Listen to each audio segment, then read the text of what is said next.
어떤 성도님하고 이제 얘기를 나누는데 이런 이야기를 하시더라고요.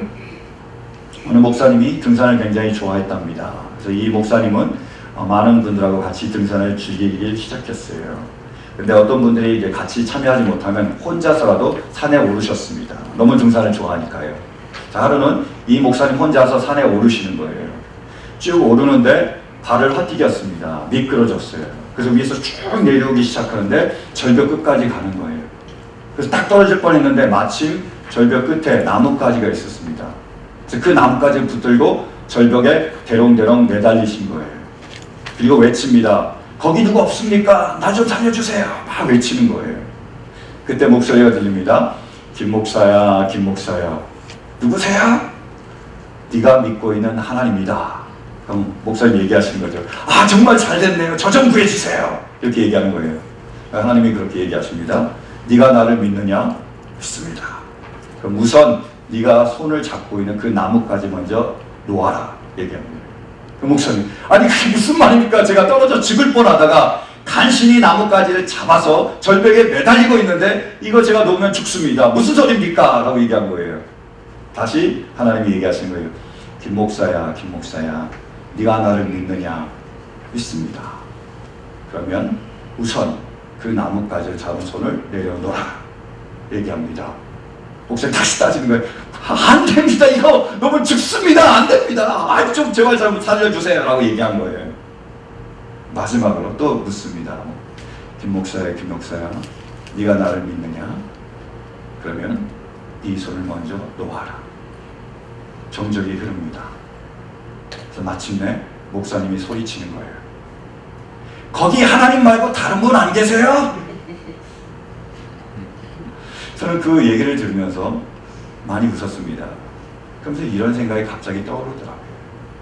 정말 하나님 말고 다른 분을 우리가 찾는다고 그 사람들이 우리를 구원할 수 있을까?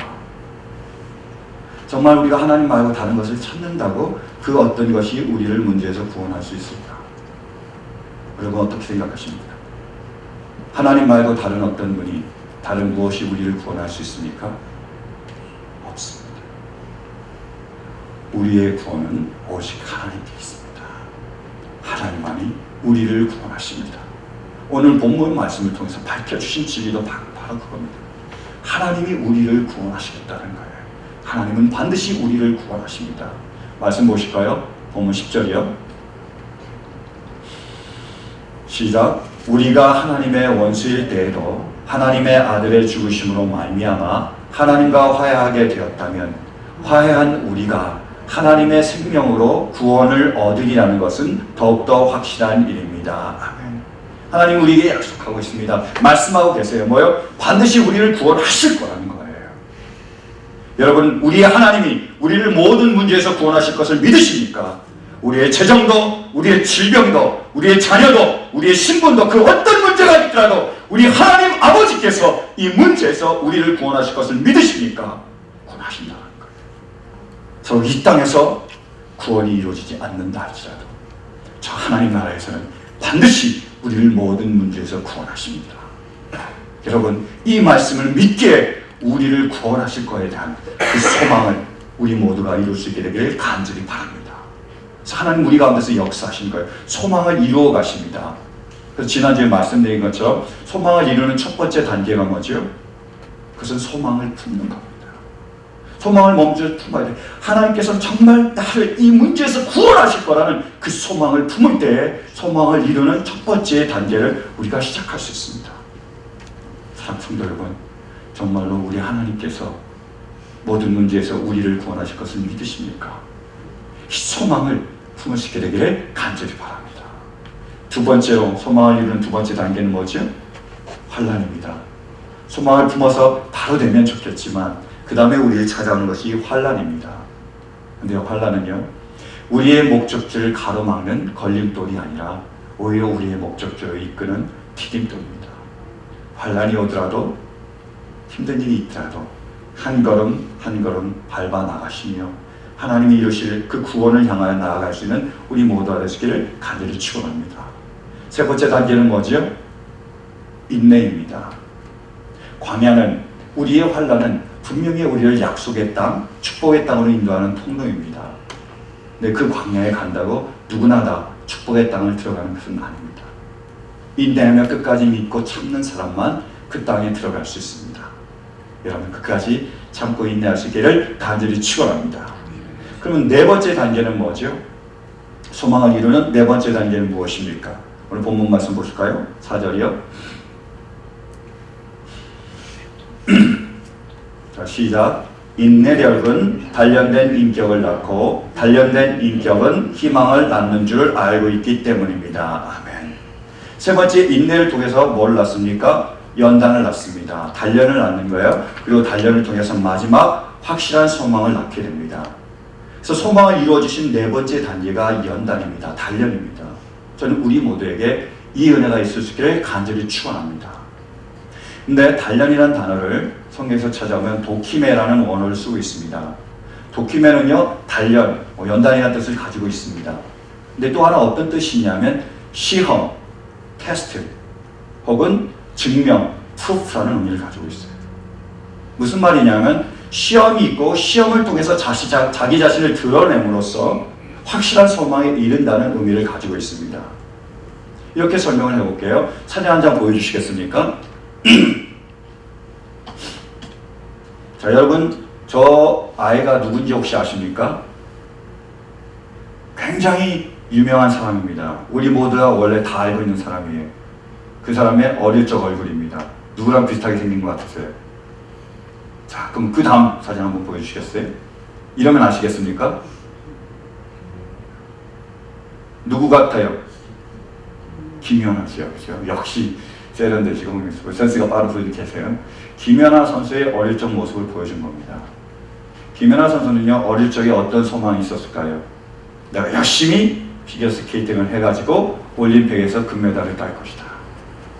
김연아 선수는 어렸을 적에 그런 소망을 품었습니다. 나는 반드시 올림픽에서 금메달을 딸 거야. 그런 소망을 품고 소망을 이루기 위한 첫 단계를 시작을 했습니다. 그러면 두 번째가 뭐가 찾아온다고요? 보실까요? 두 번째 뭐죠? 꽉 넘어지는 거예요. 실수하고 쓰러집니다. 좌절하고 낭망하는 거예요. 다 원하는 대로 되지 않습니다.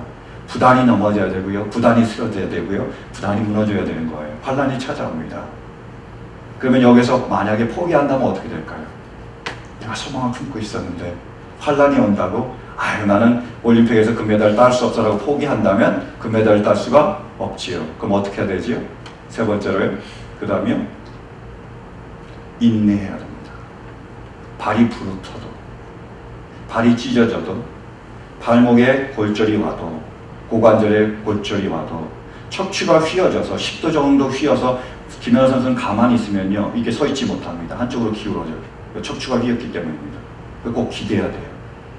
그런 환난을 겪고 그리고 인내를 통해서 결국에는 그 소망으로 이어갑니다. 네 번째로 필요한 게 뭐라고요?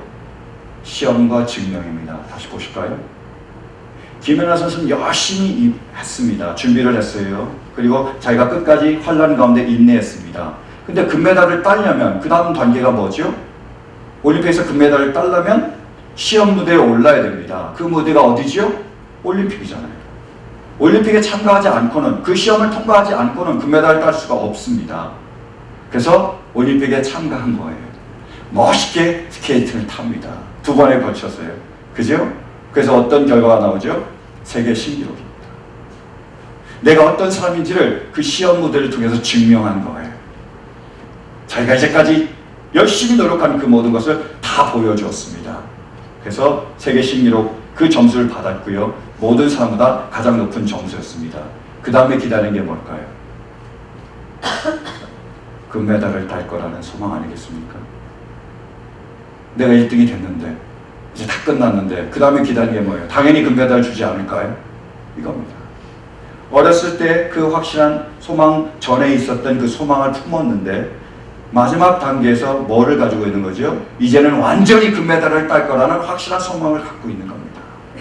이것을 이루어가는 거예요. 사도 바울이 고백했던 것처럼 이제 내가 달려갈 길을 다 마쳤으니 이제 이후로는 나를 위하여 의의 면류관이 준비되어 있다. 마지막 자신의 죽음을 바라보면서, 그 마지막을 바라보면서, 저 하늘을 바라보면서 이제 나는 다 끝났으니, 나를 증명했으니, 나를 드러냈으니, 내가 시험을 이겨냈으니 이제 나를 위해서는 의의 면류관이, 금메달이 기다리고 있다라는 확실한 소망에 이르는 것입니다. 그 확실한 소망을 위해서 그 전 단계가 뭐라고요? 그게 연단입니다. 시험을 통해서 우리 자신이 증명이 되는 거예요.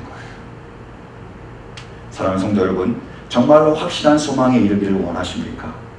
그렇다면 우리에게 오는 세상의 모든 시험을 이겨내고 승리할 수 있는 우리 자신을 증명하는 우리 모두가 되시길 간절히 축원합니다. 세상이 우리를 유혹하는 세 가지 시험이 있는데 그게 뭘까요? 한번 말씀 보시겠습니까? 요한일서 2장. 자, 시작. 여러분은 세상이나 세상에 있는 것들을 사랑하지 마십시오. 누가 세상을 사랑하면 그 사람 속에는 하늘 아버지에 대한 사랑이 없습니다. 그리고요, 세상에 있는 모든 것, 곧 육체의 욕망과 눈의 욕망과 세상 살림에 대한 자랑은 모두 하늘 아버지에서 온 것이 아니라 세상에서 온 것이기 때문입니다. 아멘. 세상이 우리에 주는 세 가지 가장 대표적인 유혹이 뭐죠? 시험이 뭡니까? 육체의 정욕, 안목의 정욕, 이생의 자랑이라는 거예요. 이것을 통해서 우리가 얼마나 하나님을 사랑하는지 드러내고 증명하고 이겨내야 된다는 거죠. 근데 어떻습니까, 여러분? 정말로 우리가 이 모든 것을 이겨내고 우리가 승리하기가 쉽습니까? 어렵습니까? 하나씩 볼까요? 여러분, 첫 번째로 육체의 정욕 이겨내는 거 어떻습니까? 우리 아내가 그러더라고요. 우리 집에는 정말로 배고픔을 참지 못하는, 늘 배고파하는 셋이 있대요. 첫 번째가 저고요, 두 번째가 우리 큰아들이고요, 세 번째가 우리 집 거북이래요. 이 셋은 항상 배고파한대요. 그래서 계속 배고프다고 얘기한대요. 근데 저와 우리 아들과 거북이의 차이점이 있습니다. 우리 아들과 거북이는요, 배가 고프면 마음대로 먹을 수 있어요. 근데 저는요, 배고파도 마음대로 못 먹습니다. 저희 어머님이 오셨을 때 제가 배고프다고 마음대로 먹었더니 10파운드가 찐 거예요. 아깝게 빼놨는데 제가 그걸 빼려고 몇 개월 동안 노력했는데 지금 4파운드가 빠졌습니다. 마음대로 먹기만 하면 다시 돌아갈 거예요. 더 찔지도 모릅니다. 아무리 배고파도 제가 마음대로 못 먹어요. 참는 거예요. 고약입니다. 이렇게 배고프게 살아야 될지 모르겠어요. 참는 게 어렵습니다. 뿐만이 아니에요. 우리가 식욕뿐만이 아니라 음욕조차, 성욕조차 우리가 절제하기는 많이 힘듭니다. 얼마 전에 그 불륜 사이트인 애슐리 메디슨이 해킹을 당했잖아요. 거기서 그 회원들의 정보가 다 유출이 됐습니다. 안타까운 건 뭐냐면 그 애슐리 메디슨, 그 불륜 사이트에 가입한 사람 중에 목사님이 계셨습니다. 게다가요, 신학교 교수세요. 근데 이분이 거기에 가입했는데 발각이 된 거죠. 어떻게 됐느냐? 이분이 나중에 괴로워하다가 그저 당신들에게 미안합니다라는 유서를 가족에게 남기고 집에서 목숨을 끊었습니다. 그분이 목사님이세요. 신학교 교수십니다. 얼마나 성경을 많이 아셨겠어요. 그리고 얼마나 성경을 많이 가르쳤겠습니까?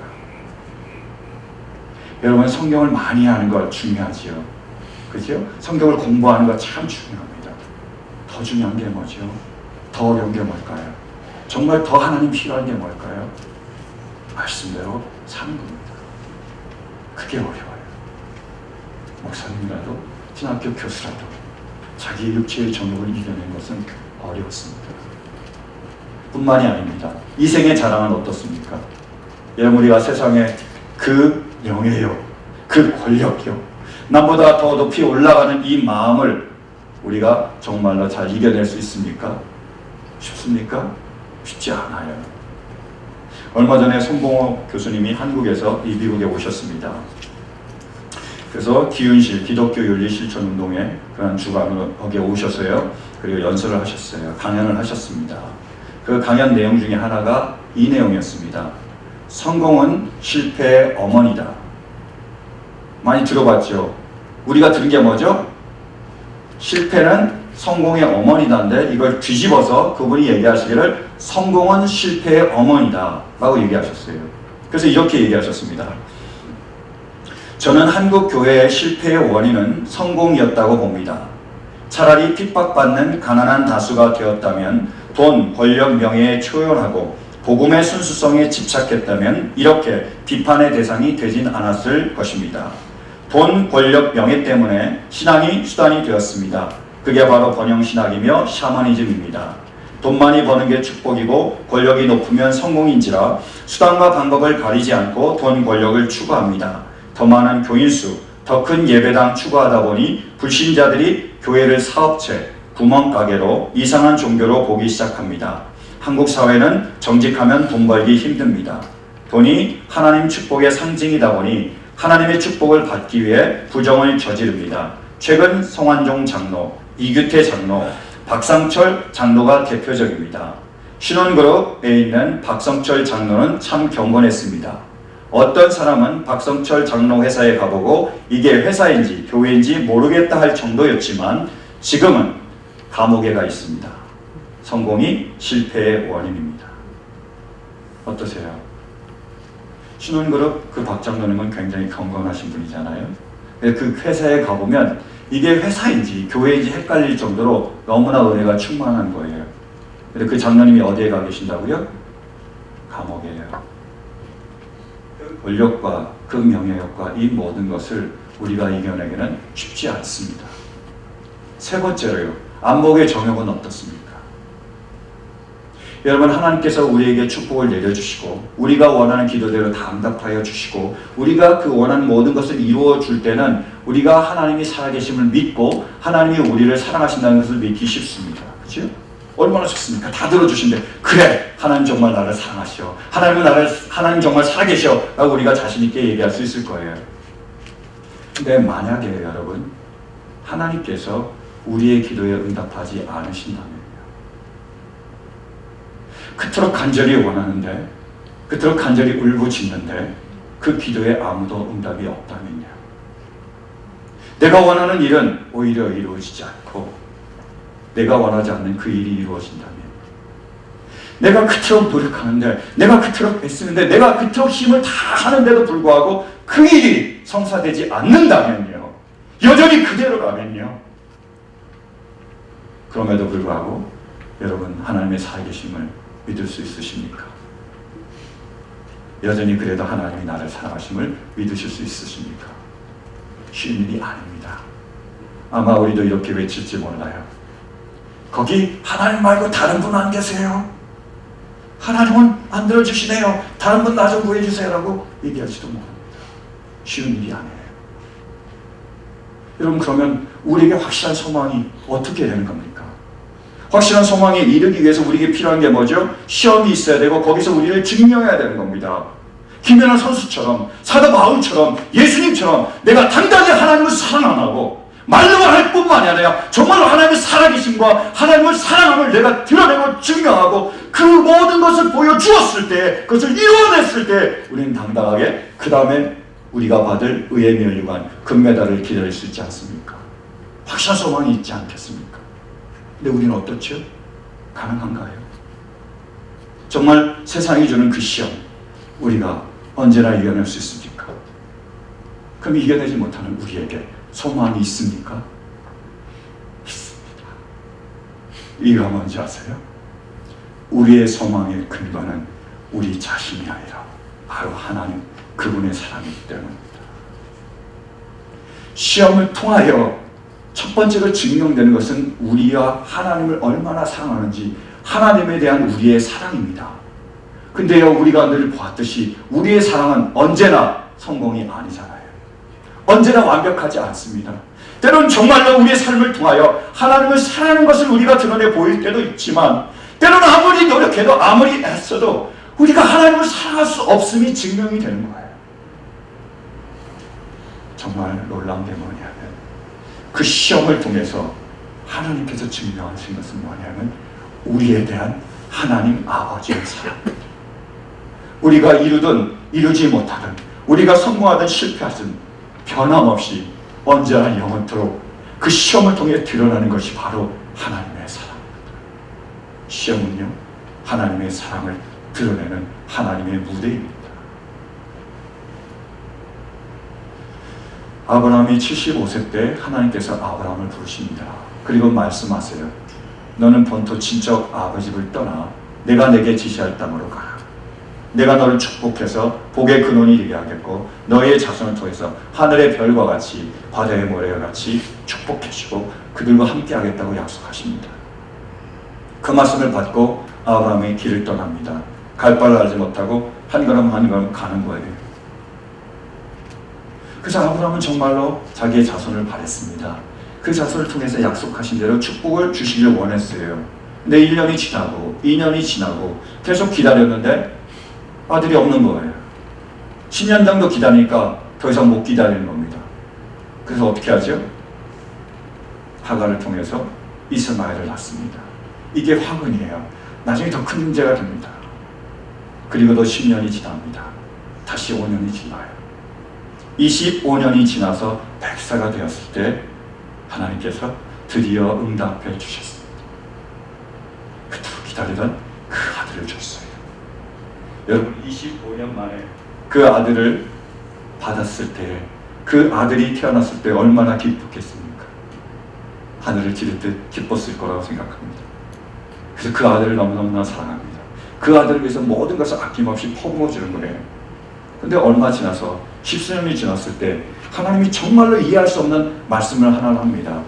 그게 뭐였지요? 모리아 산으로 가서 네 독생자를 번제로 드리라. 아니 어떻게 이런 일이 일어날 수 있습니까? 하나님이 주셔놓고요. 하나님이 축복해 주셔놓고 이제 뭐라고요? 그거를 가져가시겠대요. 그냥 가져가는 게 아니라 우리 보고 그냥 드리라는 겁니다. 어떻게 그럴 수가 있어요? 어떻게 우리의 아들을 드릴 수가 있습니까? 만약 제가 그 말씀을 들었다면 저는 몇 번이나 확인했을 겁니다. 정말 맞냐고요? 이게 하나님의 말씀이 맞냐고요? 정말 하나님께서 내 아들을 데려가길 원하시냐고요? 제가 여러 번 물어봤을 거예요. 여러 번 확인했을 겁니다. 정말로 하나님 아버지의 말씀이 맞기에 아침 일찍 그 다음날 일어나서 그 아들을 데리고 종들과 함께 번제를 드릴 모리아산을 향해 갑니다. 하루를 지나고 이틀을 지나고 3일째에 모리아산이 보이는 그곳까지 도착합니다. 그래서 거기에서 종들을 다 뒤에 놓고 이삭만 데리고 모리아산에 오르기 시작해요. 한 걸음 두 걸음 정상을 향하여 번제를 드릴 자들을 향해 올라갑니다. 근데 그 나무짐을 가지고 들고 지고 올라가는 이삭이 올라가다가 아버지께 물어봐요. 아버지, 왜? 아버지 번제에 드릴 나무는 있어요. 번제에 쓸 칼은 있습니다. 불도 있네요. 근데 아버지, 번제에 드릴 양이 어디 있습니까? 라고 아버지에게 물어보는 거예요. 여러분 그때 아브라함은 뭐라고 대답했을까요? 너야. 네가 번제해 드릴 어린 양이야. 너 대신 내가 너를 하나님께 번제로 드려야 돼. 양 대신. 이렇게 얘기했을까요? 만약에 그렇게 생각하는 분이 계시다면 저는 그분이 부모님일까 의심이 됩니다. 어떻게 부모의 마음이 그러겠습니까? 자기 아들을 드리는 부모의 마음이 그럴까요? 절대로 그럴 수 없습니다. 여러분 한번 상상해 보시겠습니까? 지금 IS가 이 교회에 쳐들어왔습니다. 이슬람 무장세력이 들어와서 우리를 협박하는 거예요. 그래서 우리의 손톱을 뽑습니다. 우리의 발톱을 뽑아요. 우리의 머리에다가 총을 들이댑니다. 얘기하는 거예요. 너 지금 예수를 부인해라. 그럼 살려줄게. 부인하지 않으면 죽이겠다라고 협박을 할 겁니다. 저는 그럼에도 불구하고 여기에 있는 모든 분들은 예수를 부인 안 하실 줄로 믿습니다. 우리의 죽는 한이 있더라도 저는 그 믿음을 지키라고 믿습니다. 그냥 만약에 우리에게 총구를 겨냥하는 대신에 우리 자녀들을 데리고 옵니다. 하나를 데리고 오고요. 미셸을 데리고 오고요. 영희 형제를 데리고 오는 거예요. 그리고 그들의 손톱을 뽑습니다. 우리 앞에서요. 그들의 발톱을 뽑아요. 그들이 피를 흘립니다. 그들의 머리에 총구를 겨눕니다. 그리고 얘기해요. 당신이 지금 예수님을 부인하지 않는다면 이 아이들을 죽이겠다. 어떠시겠어요? 여섯 집사님. 그럼에도 불구하고 예수님에 대한 신앙을 버리지 않을 자신이 있으십니까? 어떠세요? 어떤 마음이겠습니까? 우리는 우리의 생명을 드릴 수 있을 것 같아요. 근데 우리 자신의 생명을 정말로 우리가 드릴 수 있습니까?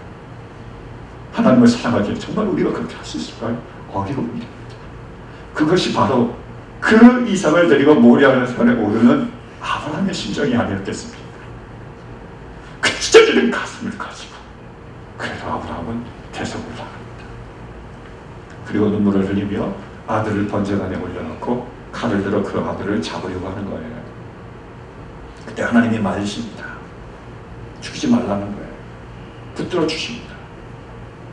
그리고 그 아들 대신에 양을 들여서 번제로 드리게 하십니다. 그 모든 시험이 끝났을 때 하나님께서 뭐라고 말씀하시죠? 내가 네 아들 독자라도 아끼지 않고 나에게 주었으니 내가 이제야 나를 경외하는 줄, 이제야 나를 사랑하는 줄 내가 알겠다라고 말씀하셨습니다. 그 이야기로 끝난다면 그것은 아주 믿음이 좋은 믿음의 영웅적인 이야기가 될 거예요. 저는 그 말씀을 근데 묵상하면서 이런 질문을 던져봤어요. 과연 하나님께서 아브라함의 마음을 모르셨을까? 여러분 어떠십니까? 우리의 하나님은 어떤 분이시죠? 전지하신 하나님입니다. 그 말이 뭐죠? 모든 것을 다 알고 계시다는 거예요. 과거와 현재와 미래를 다 알고 계십니다. 우리의 머리털가락 하나까지도 다 세시는 분이에요. 그분께서 하나님께서 전지하신 그 아버지께서 아브라함의 마음을 모르셨을까요? 그가 얼마나 자기를 사랑하는지 모르셨을까요? 그래서 정말 이삭을 드렸을 때 비로소 네가 나를 사랑하는 걸 아셨을까요? 제가 질문을 던져본 거예요. 제가 느낀 게 그렇습니다. 그 사건을 통해서, 그 시험을 통해서 드러난 증명이 있습니다. 그건 뭐냐면 아브라함이 하나님을 얼마나 사랑했는지, 자기의 독자까지 아끼지 않고 얼마나 사랑했는지 그 하나님에 대한 아브라함의 사랑이 증명이 됐지요. 그러나 그 이야기 가운데는 보이지 않는 증명이 있었습니다. 그게 뭔지 아십니까? 바로 하나님께서 우리를 얼마나 사랑하시는지에 대한 증명입니다. 보이지 않는 그것을 우리가 이해하기 위해서는 우리가 상징을 잠깐 이해할 필요가 있습니다. 여러분, 아브라함이요 그 아들을 드렸습니다. 드릴 수 있었던 이유가 뭘까요? 히브리서 기자는 이렇게 얘기합니다. 한번 보실까요? 히브리서 11장이요. 자, 시작. 아브라함은 시험을 받을 때 믿음으로 이삭을 바쳤습니다. 더구나 약속을 받은 그가 그의 외아들을 기꺼이 바치려고 했던 것입니다. 계속요. 일찍이 하나님께서 아브라함에게 말씀하시기를 이삭에게서 내 자손이라 불릴 자손들이 태어날 것이다 하셨습니다. 그리고요. 하나님께서는 이삭을 죽은 사람들 가운데서도 되살리실 수 있다고 아브라함은 생각했던 것입니다. 그러므로 비유하자면 아브라함은 이삭을 죽은 사람들 가운데서 되받은 것입니다. 아멘. 아브라함이 어떻게 자기 마음을 찢으면서 그 아들을 드릴 수 있었다고요? 이 아들을 드리더라도 하나님께서 반드시 그 아들을 살릴 거라는 그 믿음이 있었기 때문에 그는 그 아들을 드릴 수 있었습니다. 그죠? 자, 보실까요? 여러분, 죽었다가 다시 살아난 사람의 가장 대표가 누구시죠? 예수님이십니다. 이것은 이삭의 이야기이기도 하지만 또 누구의 이야기죠? 예수님의 이야기예요. 더 나가 보실까요? 자, 아브라함이 이삭을 번제로 드리려고 했습니다. 근데 이삭 대신에 번제로 드려진 제물이 뭐였죠? 양이었습니다. 그럼 양은 뭐를 상징할까요? 우리를 위하여 대신 죽으신 예수님을 상징하잖아요. 그래서 세례 요한이 예수님을 바라보면서 얘기합니다. 보라, 세상 죄를 지고 가는 하나님의 어린 양이로다. 이 이야기는 아브라함과 이삭의 이야기가 아니라 이 이야기는 바로 하나님과 독생자 예수 그리스도의 이야기입니다. 하나님을 사랑하기에 자기의 가슴을 찢으려 그 아들을 드리는 아브라함의 이야기뿐만이 아니라 우리를 사랑하시기에 죽도록 사랑하시기에 그 가슴을 찢으며 우리에게 독생자 예수 그리스도를 내어주신 그 하나님 아버지의 사랑입니다. 이 시험을 통하여 증명된 것은, 드러난 것은 아브라함이 하나님에 대한 사랑일 뿐만이 아니라 하나님께서 우리를 향한 그분의 무한한 사랑입니다. 그래서 바울 사도는 오늘 본문 말씀에 그것을 우리에게 드러내 주는 거예요. 이것이 소망의 근거라고 우리에게 증거하고 있습니다. 한번 본문으로 돌아서 보실까요? 우리 5절부터요. 시작. 이 희망은 우리를 실망시키지 않습니다.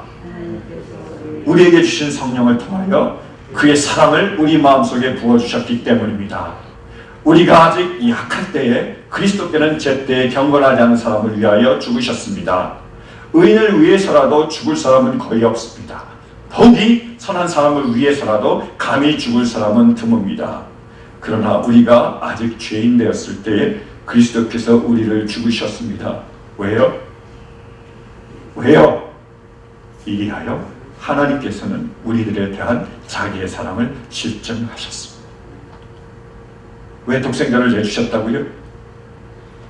우리를 사랑하시기 때문에. 독생자가 바로 하나님이 우리에 대한 사랑의 증거입니다. 이 하나님의 사랑이 있기에 우리에게는 희망이 있습니다. 여러분, 하나님께서 우리를 구원하셨을 때 언제 우리를 구원하셨습니까? 우리가 의인이었을 때요? 우리가 그 시험을 만나서 그것을 당당히 이기고 승리했을 때요? 언제요? 우리가 죄인 되었을 때, 우리가 모자랄 때요, 우리가 부족할 때요, 우리가 연약할 때요, 우리가 쓰러질 때요. 그럼에도 불구하고 하나님은 우리를 사랑하시고 그 사랑이 우리를 건져내시는 것입니다. 사랑하는 성도 여러분, 우리의 영혼이 깨어나는 놀라운 하나님의 은혜가 있을 수 있게 되기를 간절히 바랍니다.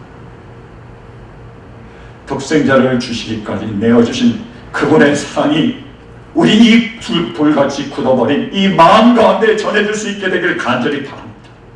하나님 지금도 우리에게 말씀하고 계십니다. 내가 너희를 사랑한다고요. 끝까지 사랑한다고요. 변함없이 사랑한다고요. 하나님은 우리가 그분을 향하여 마음을 닫아도, 우리가 그분을 향하여 원망하고 불평해도, 우리가 그분의 모든 뜻을 이루어주지 않아도 여전히 변함없이 우리를 사랑합니다. 이 하나님의 사랑이야말로 바로 우리가 구원받을 수 있는 모든 문제에서 우리를 구원하실 것에 대한 소망의 근거입니다. 우리가 넘어져도, 우리가 쓰러지더라도, 이렇게 부족해도요, 이렇게 서로 미워해도요, 이렇게 서로 원망하고요, 원수처럼 대해도요, 이렇게 남의 말에 귀를 닫고 서로가 자기가 무엇인가 된 것처럼 우쭐해져도요, 우리의 모든 불완전과 우리들의 모든 부족함에도 불구하고, 그럼에도 불구하고 우리 안에 소망이 덧치우는, 언젠가 하나님께서 반드시 여기서 우리를 구원하실 거라고 우리가 믿을 수 있는 이유는 하나님이 우리를 사랑하시고 그 사랑이 영원히 변하지 않기 때문입니다. 사랑하는 성도 여러분, 이 하나님의 사랑에 우리의 소망을 두시고 이 하나님의 사랑으로 인하여 다시 일어설 수 있는 우리 모두가 되시기를 간절히 축원합니다. 열심히 최선을 다해 뛰어가고 있습니다. 그래서 결승전을 통과하기를 원하고, 그리고 금메달을 받기를 원하고 있습니다. 달려가다 보면 우리가 넘어질 때가 있습니다. 쓰러질 때가 있고요, 좌절하고 낙망할 때가 있습니다. 그럼에도 불구하고 우리는 믿습니다. 우리는 반드시 그 경주를 완주하게 될 것입니다. 그 결승선을 통과할 수 있을 것입니다. 왜요? 우리에게는 하나님 아버지가 계시고 그분의 사랑이 우리를 반드시 일으켜 세우실 것이기 때문입니다. 그리고 언젠가 반드시 우리를 결승전 끝까지 인도하실 것이기 때문입니다. 여러분, 인생의 경주를 하다 보면 때로는 힘들고 어려운 일이 있습니다. 너무나 힘들고 어려워서 좌절하고 낙망할 때가 있을지도 모릅니다. 그리고 이제는 그만하고 싶은 생각이 들 때도 있습니다.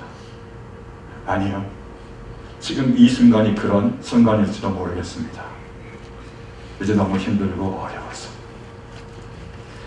이제는 하다 지쳐서 낙망되고 절망되고 좌절되는 그런 순간일지도 모르겠습니다. 그러나 여러분, 결코 포기하지 마십시오. Never give up. 끝까지 포기하지 마십시오. 왜냐하면 하나님은 우리를 사랑하시고 그 사랑이 우리를 반드시 일으켜서 오실 것이기 때문입니다.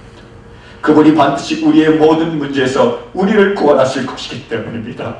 사랑하는 성도 여러분, 하나님의 사랑이 우리를 반드시 일으켜 세우실 것입니다. 소망이 여기 있습니다.